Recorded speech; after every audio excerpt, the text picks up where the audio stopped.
Hi, I'm Nikki Lowe, and welcome to the Wisdom for Working Mums podcast show, where I share insights and interviews that support women to combine their family, work, and life in a more successful and sustainable way. Welcome to this episode. And I don't know about you, but I'm always looking for life hacks, those little strategies and tips that can make my life easier and save me time and energy.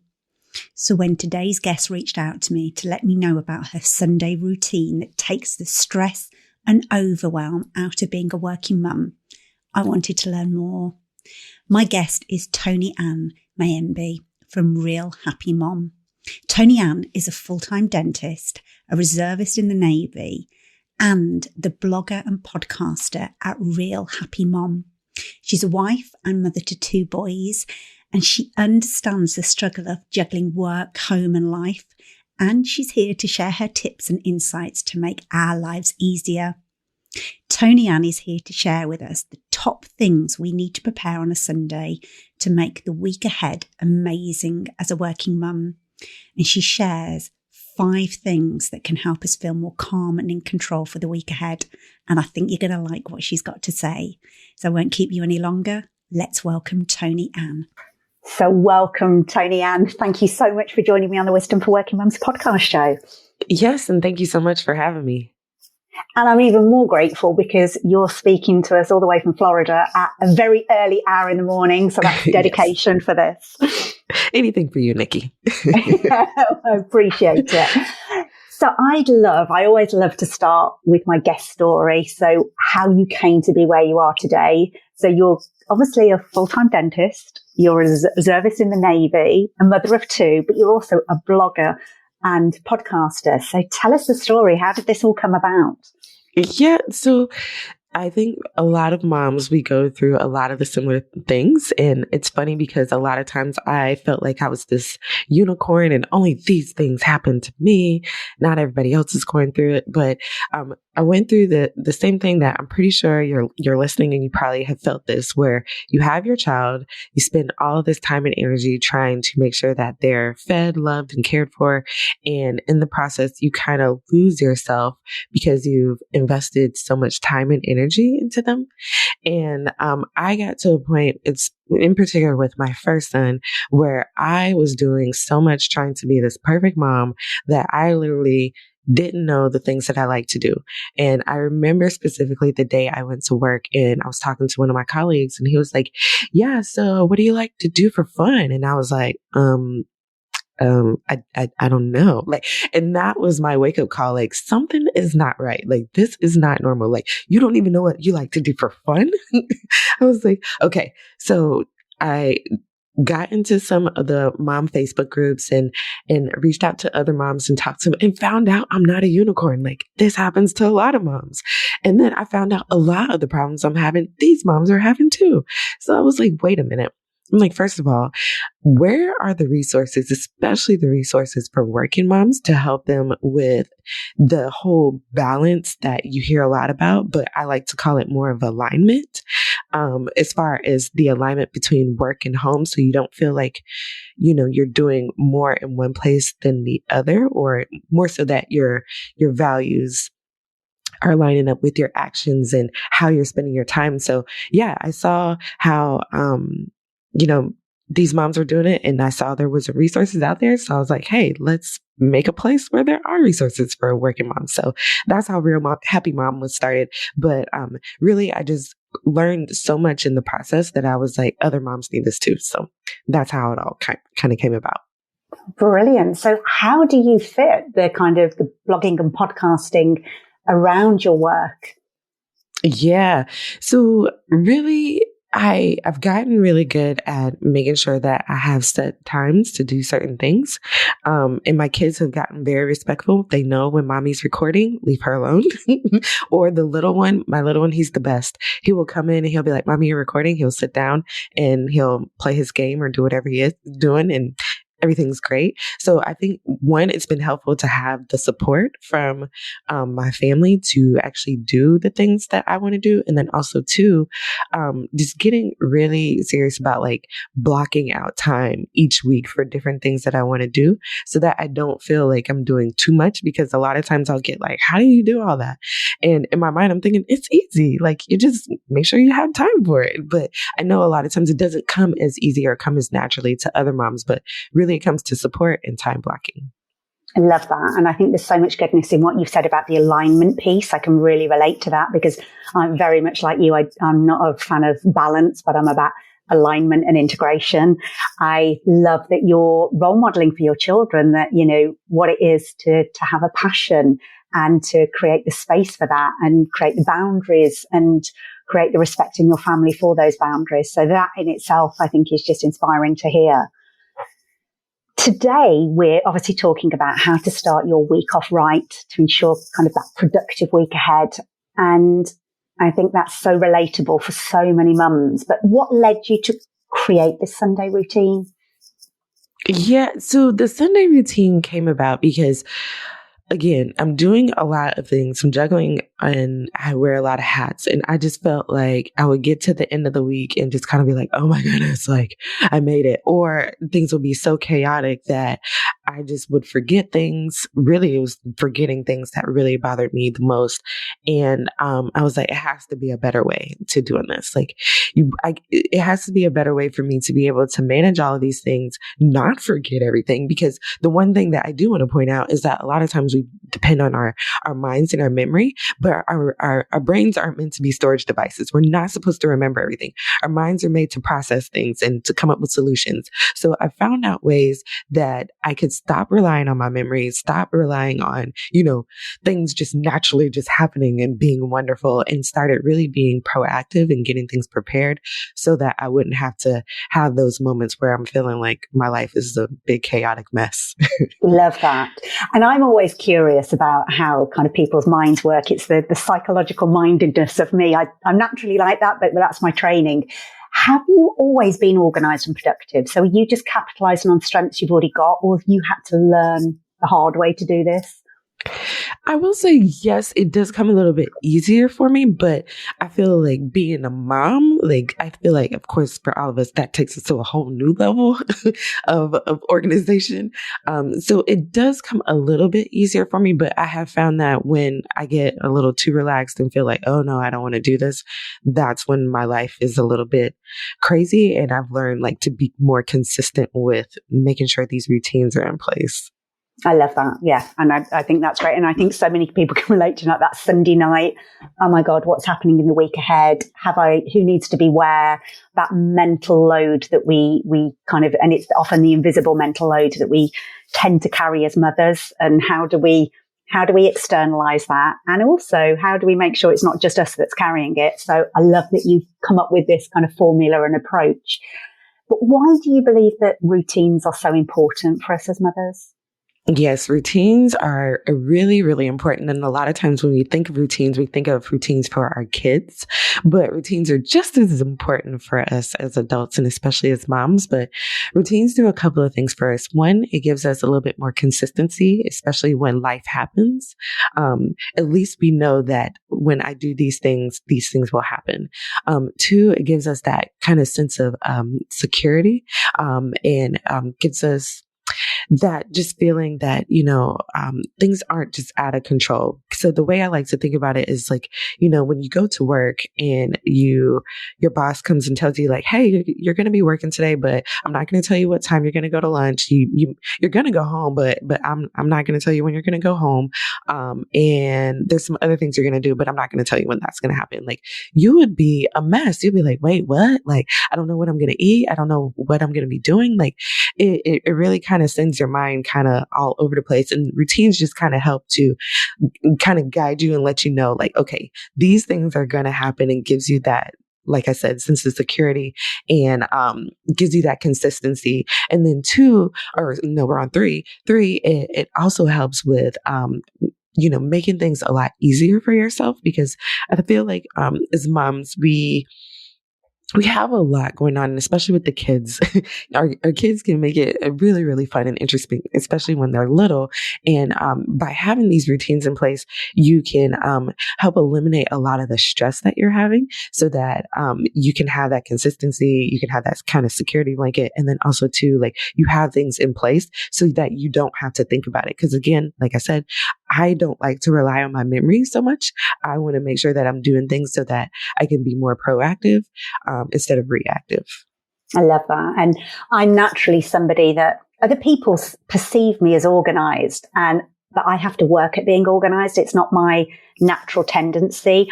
I used to feel that kind of routines just felt kind of boring and mundane and kind of took the freedom out of life. But what I've learned is that actually that consistency and discipline allows more room for freedom. And as you say, you're not relying on your mind and having that excess energy that's holding on to everything, but actually creating strategies and processes and routines that support that. And I can completely relate to, I've absolutely created routines for my children and seen the power and the benefit of that. But took longer to recognize doing it for myself. So what are 2 routines that can help mums eliminate chaos? Because I know, like me, my listeners love kind of some practical stuff that we can start to think about doing. So what are 2 routines that you could recommend? Yes, 2 routines that I think are really, really helpful, especially if you're like, I don't even know where to start. One is the evening routine, and then 2 is the Sunday routine that we're going to talk a little bit more about. And with the evening routine, a lot of times people think like, oh, you need a morning routine to get your day started and have, eventually a great week. But yes and no. And the reason why I say no is because, when you have an evening routine, you're doing some things to help with your morning and help to prepare you for the next day. It makes it so that you don't necessarily need a morning routine because you wake up and you're ready to go. So really with that evening routine, you're just doing things that are going to help prepare you for the next day. So your future self is going to thank your past self for getting all these things in place. So I love just doing like the little things. Like for me, like I want to think about like, what am I going to have for lunch tomorrow? What am I going to have for lunch? Or what am I going to have for dinner tomorrow? Because those are 2 big things that if I leave it to the last minute, I'm going to make either a really poor choice or no choice at all, which is not good for me or the kids. And then also, just getting certain things ready that I know that I need, for the next day. So I don't have to wake up thinking about it. And you kind of touched on it earlier where you're saying like a lot of times on Sunday night, we're thinking about all these things that we have to get done. But if you're kind of getting those things done at the end of the day, then your mind can kind of rest and be at ease. Yeah. So I'm hearing what you're doing is you're preparing your lunch and you're preparing the evening meal or at least thinking about it for the next day. Yeah, that. And then a couple other things that I like to do is kind of going through my to-do list for the next day, looking at my schedule for the next day, because sometimes, again, I forget things and I don't want to forget. So I'm just looking and seeing, okay, what do I have going on tomorrow that, if I need to get some things prepared for. And then also too, like I really am trying to do better about drinking water. So I'll make sure I have my water bottle filled on my desk ready for me. So I don't have an excuse. Just little things like that. Like, what are some things that you can do today that can help make tomorrow easier? Love that. It's that, as you say, your future self thanks you for. So you've got these top 5 things that can help mothers feel calm and in control for the week ahead. Can you share those with us, please? Because I know there's so much goodness in what you're going to share. Yes. So I love talking about the Sunday routine. And the reason why is because I really, truly believe if you are doing these things consistently, you'll notice that things will go a lot easier and smoother for you throughout the week. I'm not saying that your life is going to be stress-free. No, I'm not promising you that, but at least it will go a lot smoother and you'll be able to react a lot better to situations. So it's 5 things that I think are really, really important. And those 5 things really quick are, and we can deep dive into these, Nikki, are getting your week prepared, just planning out your week. The second one is planning out what you're going to wear for the week. The third one is planning out your meals for the week. The next one is cleaning out your purse or bag, whatever you take with you on a regular basis. And then the last one is restarting all of your devices. These 5 things, I found that if you're doing these on Sunday, your week will go a whole lot smoother, and you'll find that you're not going into Monday feeling, nervous or afraid or scared or just dreading having to start another week because you're already ready to go. Love those. So let's dive into them. So the first one you said was you kind of prepare for the week ahead. Can you share a little bit more about what that actually means?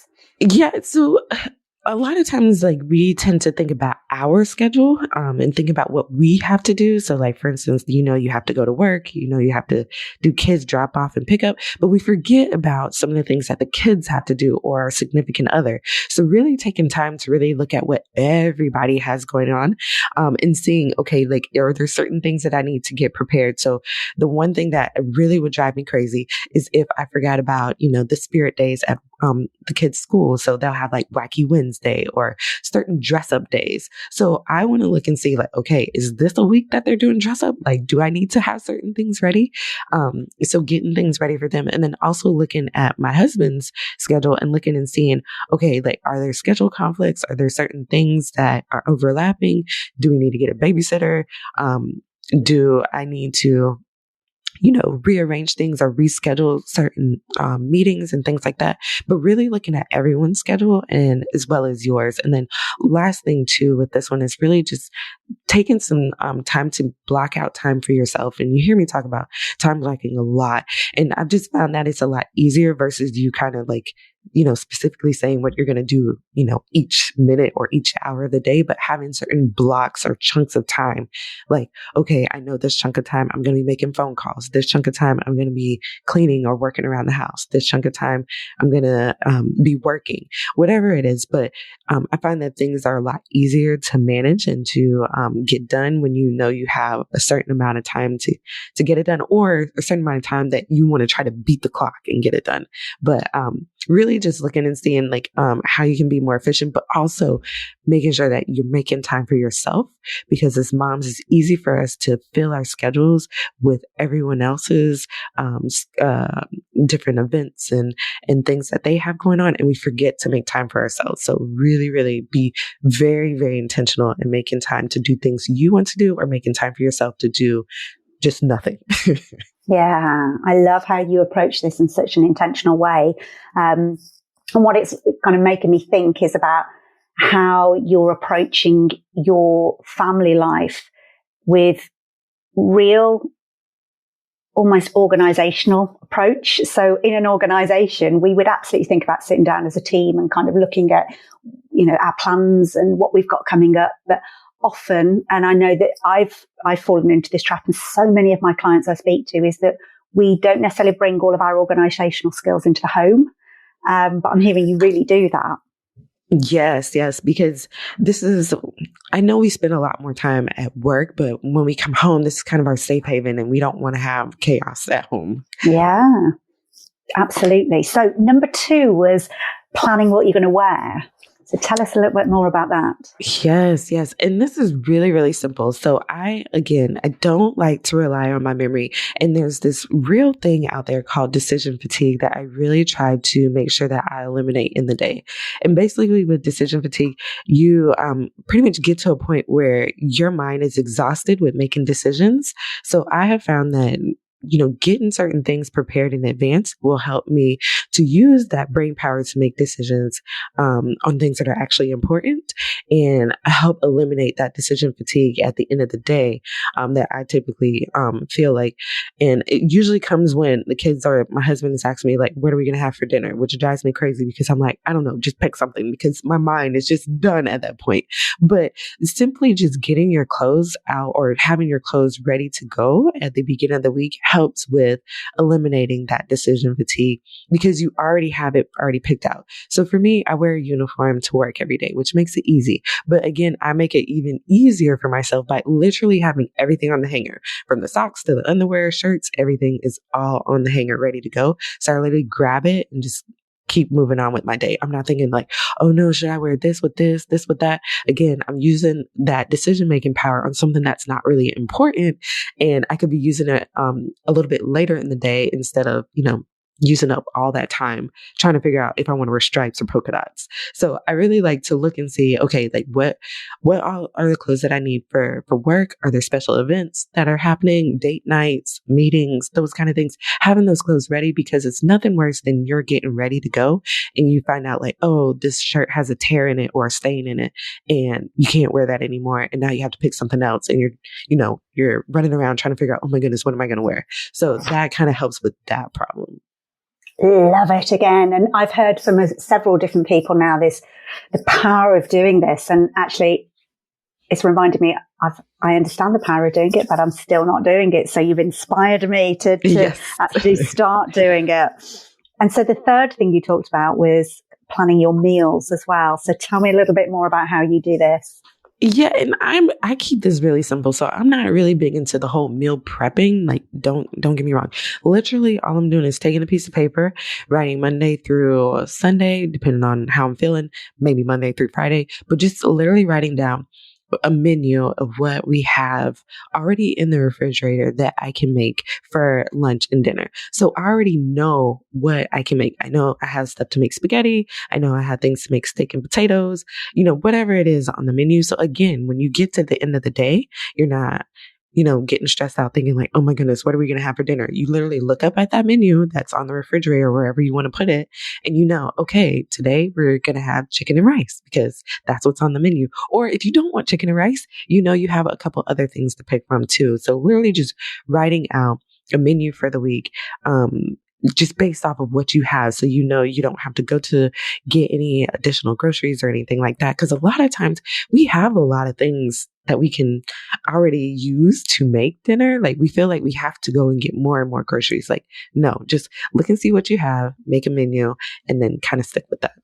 And I cannot literally feed my family unless I do this, because at the end of the day, when it comes to kind of dinner time, I will look at a full fridge of food and not have the brain power to think about what I can put together unless I've pre-planned it. And I think it's just that time of day.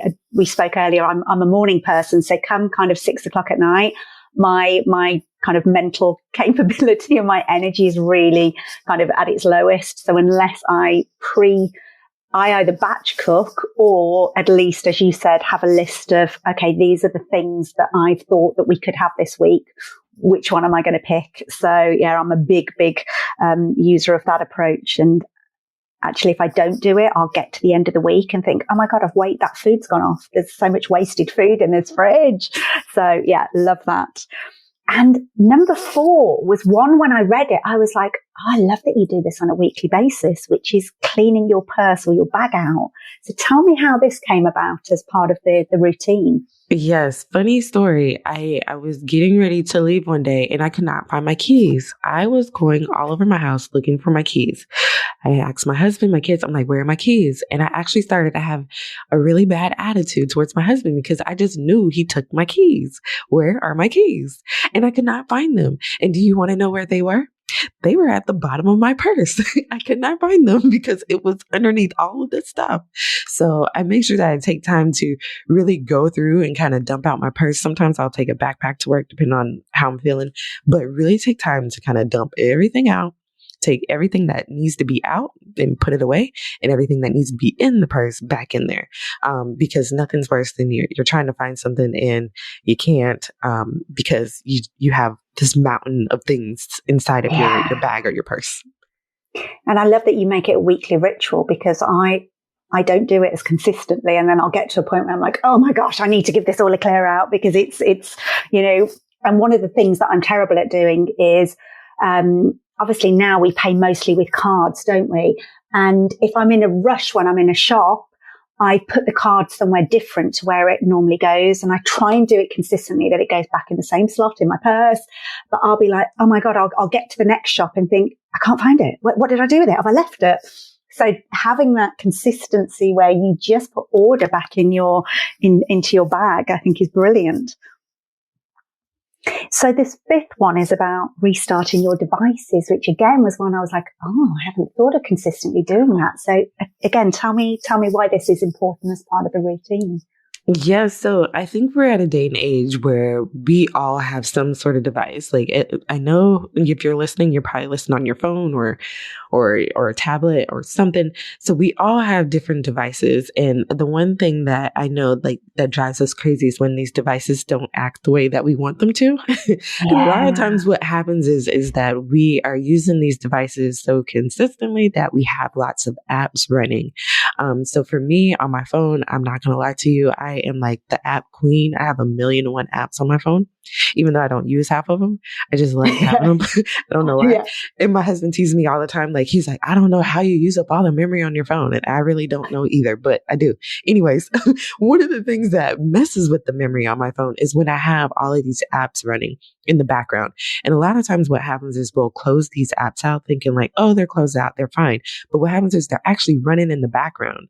So when you have 100 apps running in the background, what do you think is going to happen? Like, your phone is going to go crazy and be like, and start, you know, giving you error messages. It will start running slower. It will start, restarting and doing just weird things. So one way to help with really closing those apps out and eliminating, the apps acting really goofy during the week is restarting them. This just hard kind of reset just closes all those apps out so that things can run fresh and so that you don't have to worry about, you're getting on a Zoom call. Excuse me. And all of a sudden your computer decides it wants to do an update. So doing that restart of all your devices, your laptop, your tablet, your phone helps with making those technical difficulties less of a thing and makes your week go by a lot smoother. Brilliant. So it sounds like you've really developed and honed these 5 top things that you can do. I always love to hear how people actually live this stuff. So could you walk us through a typical Sunday for you? Like, what's your Sunday routine? I'd love all the details from like, at what point in the day do you do these things? Do you do them all in one block, or do you kind of go, right, I'm going to do step 1 there and I'm going to do step 2 over here? And so, yeah, tell me all the details. I'd love to hear.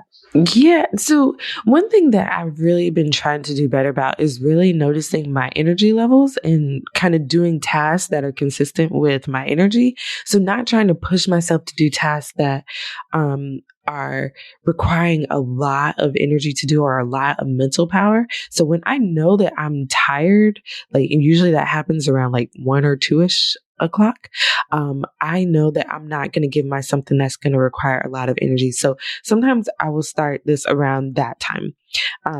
Just really doing the things that don't require a lot of mental power. So because I've been doing this so long, it kind of comes naturally. So I can do this while I'm listening to a podcast like this one. This is an awesome one, by the way. I can do it while listening to this, or I can do it while I'm listening to some music or something else, just so that when I'm being productive and I'm not just sitting there because I'm tired, but I'm also doing things that are consistent with where I'm at energetically. So it will typically be either like around the afternoon time or in the evening, because I can do this pretty quickly because I've been doing it for a while. Literally, it can take like 30 minutes or less. Oh, wow. To do all of it. Yes. Yeah. Perfect. That's music to my ears, because often, if we're already feeling busy and overwhelmed, when we've got we know these 5 things are going to help, but if they're going to take me a couple of hours, where am I going to find that time? But actually, if you can hone it to be 30 minutes and you know that you're going to get more time back than that from doing it, that's a win-win. So I'm hearing you say that you pick a time of day where, you know that your energy is going to be matched to doing these tasks. And have you got a particular order that you do them in, or do you just kind of go through all 5 in whatever order feels right for you? Yeah, it just kind of depends. I'll be honest. Usually I leave the devices for last. Now that I will do last, because that kind of lets me know I'm done. but everything else, it kind of just how I'm feeling. Brilliant. So I'm wondering, what's your advice for somebody that's listening who's thinking, oh God, I'm really inspired by this, but maybe isn't naturally organized or doesn't get inspired by a routine? What could be a piece of advice that might help them?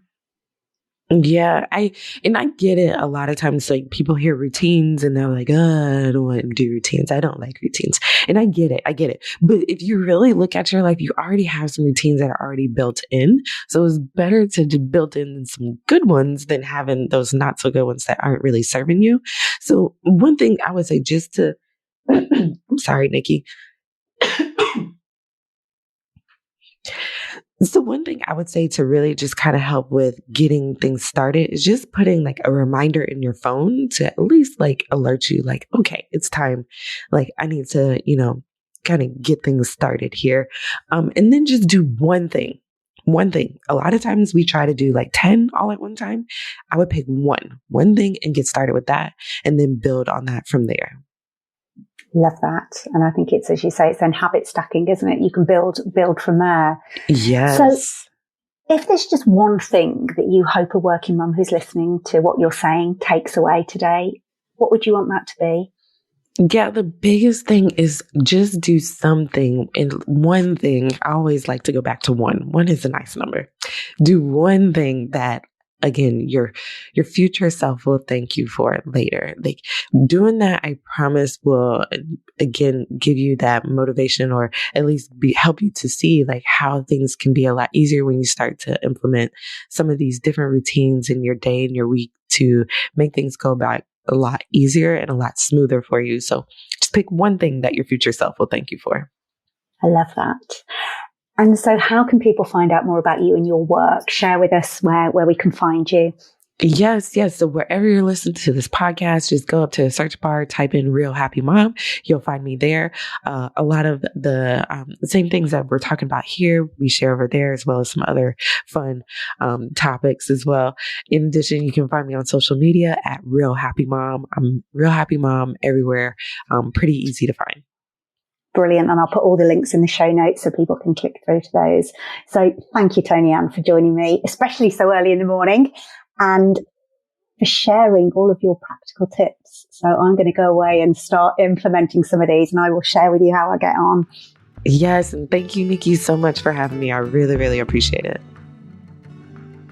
If you've enjoyed this episode of Wisdom for Working Mums, please share it on social media and with your friends and family.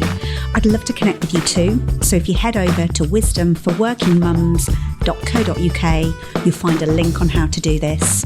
And if you love the show and really want to support it, please go to iTunes, write a review and subscribe. You'll be helping another working mum find this resource too. Thanks so much for listening.